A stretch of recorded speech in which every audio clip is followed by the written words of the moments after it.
Assalamualaikum warahmatullahi wabarakatuh. Selamat pagi, salam sejahtera bagi kita semua. Shalom, Om Swastiastu, Namo Buddhaya, salam kebajikan, Rahayu.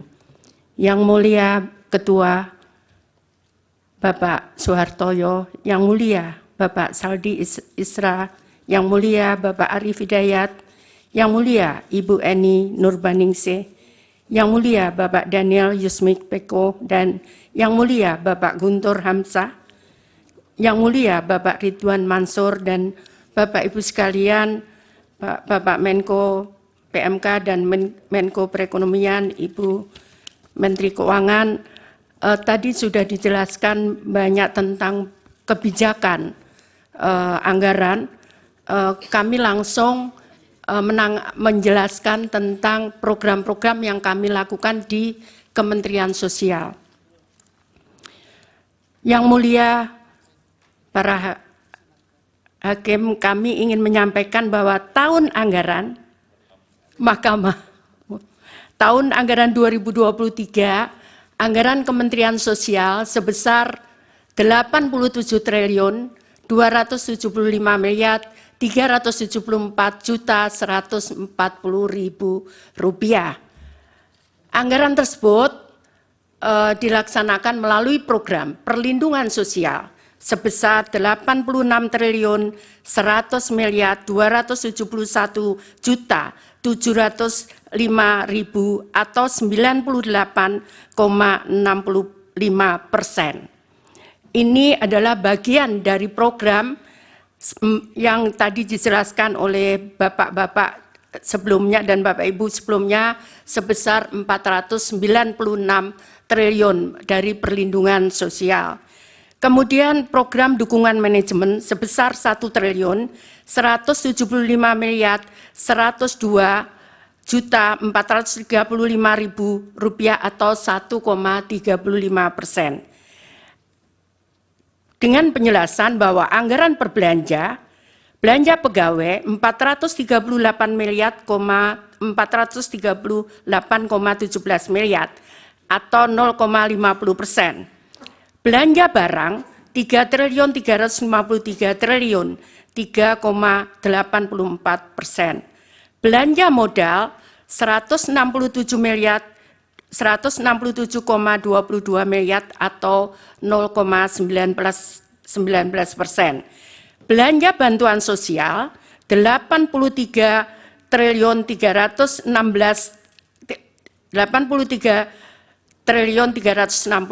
miliar atau 95,46%. Ini berbeda kalau kami sampaikan di perlindungan sosial kenapa 86 triliun 100 miliar itu yang belanja bansos itu adalah belanja bansos reguler untuk tahun 2023 meliputi PKH dan bantuan pangan non tunai serta bantuan BLT El Nino di 2023. Sedangkan untuk sisanya perlindungan sosial itu ada bantuan atensi, ada permakanan untuk lansia yang tidak ada keluarga, dan permakanan untuk disabilitas serta untuk anak yatim. Dan kebetulan pada tahun 2023 itu ada untuk anak gagal ginjal akut. Kami akan menjelaskan setelahnya. Pada tahun anggaran 2024, Kementerian Sosial anggaran dari 2023 sebesar 87 triliun 275 miliar itu turun menjadi 79 triliun 214 miliar 83.464.000. Penjelasannya adalah anggaran per program perlindungan sosial 78 triliun 54 miliar 196.767.000 rupiah atau 98,54% itu belanja bantuan sosial di sebelahnya yang berwarna kuning 75 triliun, 61 triliun, 95,46%. itu di luar bantuan El Nino. Sehingga kami kembali reguler menyerahkan bantuan reguler PKH dan PPNT. Kemudian program dukungan manajemen 1.889.887.697.000 atau 1,46%. Jadi kalau kita bandingkan anggaran tahun 2023 dan 2024, tadi sudah kami sampaikan bahwa anggaran kami turun dari 87.374.140.000 turun menjadi 79.214.083.464.000 rupiah. Hal ini karena belanja BLT El Nino keluar dari bantuan di 2024 dengan rincian sebagai tertera di atas. Adapun belanja Bansos Kementerian Sosial tahun 2023 dan 2024. Bantuan sosial 2023 PKH atau program Keluarga Harapan itu sebesar 10 juta KPM dengan pagu 28.709.816.300.000 rupiah.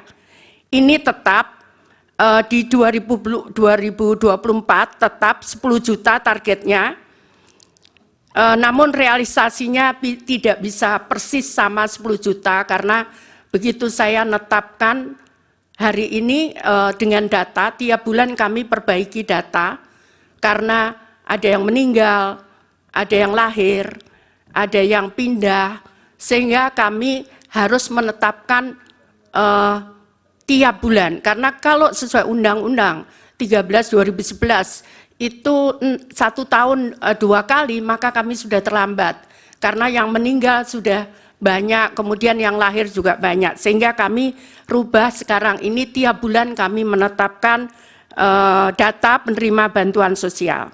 Yang kedua adalah kartu sembako. Targetnya adalah 18,8 juta KPM dengan dana 45.120 miliar rupiah. Sama di 2024 itu program sembako 18 dengan target yang sama 18,8 juta KPM. Salur datanya adalah 18,62.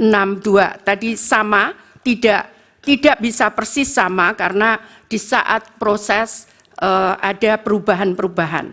Nah, kemudian tahun 2023 ada BLT El Nino dan ini sudah disetujui oleh DPR melalui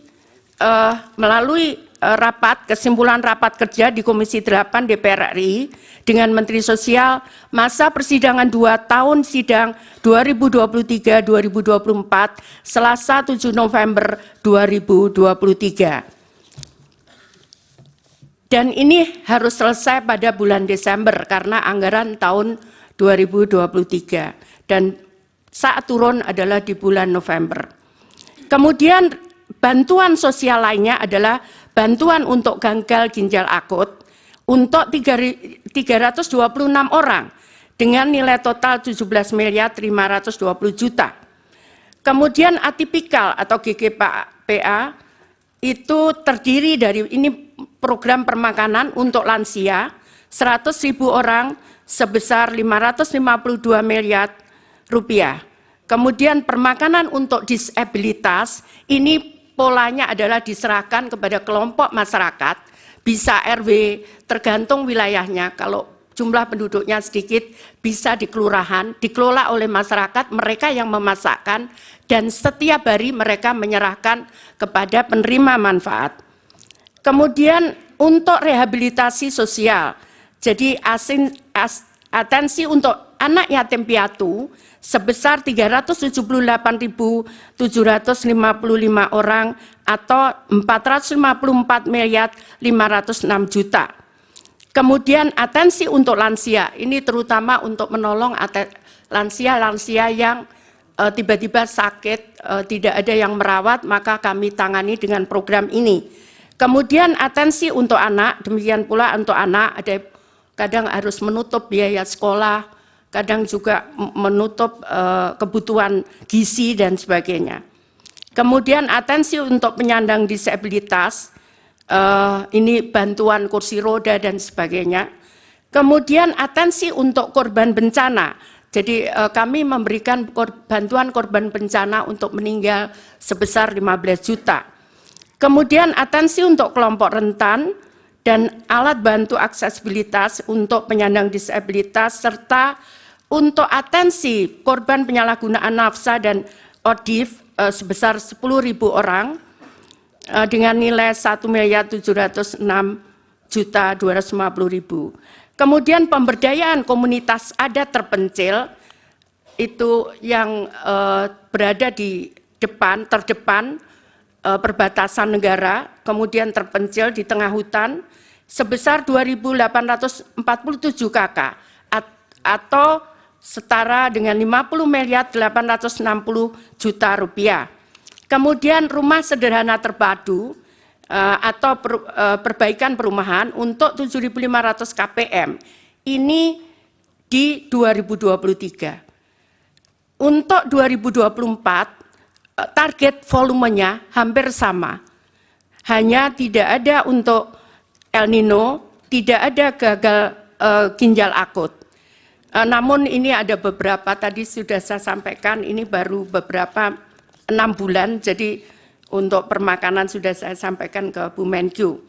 Jadi total anggaran adalah di 2024 75 triliun 616 miliar, sedangkan realisasi 25 triliun 340 miliar rupiah atau 33,61%.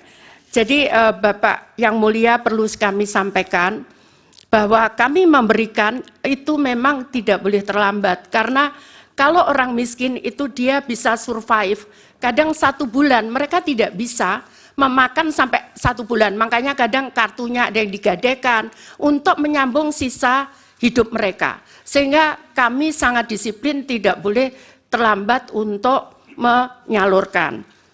Kemudian kalau kami bisa jelaskan bansos sembako dan PKH. Ini adalah jadi untuk PKH murni, jadi yang murni terima hanya 1 bantuan PKH, karena boleh diaturannya mereka boleh menerima 2. Ini terutama yang kondisinya berat, di situ ada disabilitas di dalam keluarga itu, ada kemudian atau mereka anak yatim, itu mereka bisa menerima 2 bantuan. Nah, untuk PKH murni itu ada 2.553.000 penerima manfaat atau KPM. Kemudian ada irisan yang tadi kami jelaskan, ada 2, dia menerima PKH dan mereka menerima sembako itu 7.426.249 KPM. Kemudian yang sembako murni mereka menerima 11 juta, jadi hanya menerima sembako saja. 11.373.751 KPM dengan targetnya 18 juta. Jadi karena kena irisan sehingga hanya 11 ditambah 7 juta ini. Totalnya adalah 21.353.000 keluarga penerima manfaat. Kemudian proses penyaluran bansos, karena kami dasarkan pada Perpres nomor 63 tahun 2017 tentang penyaluran bantuan sosial secara non-tunai pasal 3, bahwa kami menyampaikan ke Kementerian Keuangan untuk proses permintaan pembayaran. Melalui rekening Kemenkyu kemudian menyalurkan kepada rekening penyalur, ini ada Bank Himbara dan ada PT Pos. Kenapa kita pilih PT Pos? Karena proses di bank itu membutuhkan waktu 3 bulan. Untuk mulai mereka buka rekening, kemudian sehingga mereka punya rekening dibutuhkan waktu 3 bulan. Sehingga untuk yang tadi kami sampaikan, kalau dia meninggal, kemudian harus diganti istrinya atau anaknya, itu mereka tidak bisa kemudian off, kita berhenti. Kalau meninggal bukan tiba-tiba serta-merta dia menjadi kaya. Karena itu kemudian itu yang baru-baru pengganti itu kita salurkan lewat PT POS. Ini kesepakatan dengan Wakil Menteri BUMN karena bank tidak bisa menerbitkan di bawah 2 juta, di bawah 3 bulan. Kemudian langsung masuk ke rekening KPM. Jadi bukan kita serahkan, masuk ke rekening KPM. KPM bisa ngambil di bank, di ATM.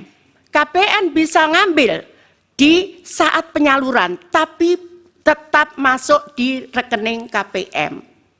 Jadi ini bukan kita berikan uang cash langsung. Tidak bisa seperti itu karena kami dasarnya adalah Perpres nomor 63 tahun 2017. Jadi langsung ke rekening, kemudian dia bisa mengambil, bisa lewat ATM, bisa lewat, ini kami sangat bermanfaat karena di beberapa daerah terpencil, kadang mereka tidak ada ATM di sana, tidak ada bank di sana. Sehingga PT POS yang menyalurkan mereka datang ke tempat tersebut, tapi masuk ke rekening itu, ke rekening KPM. Demikian kira-kira Bapak yang mulia, Bapak Ibu dan para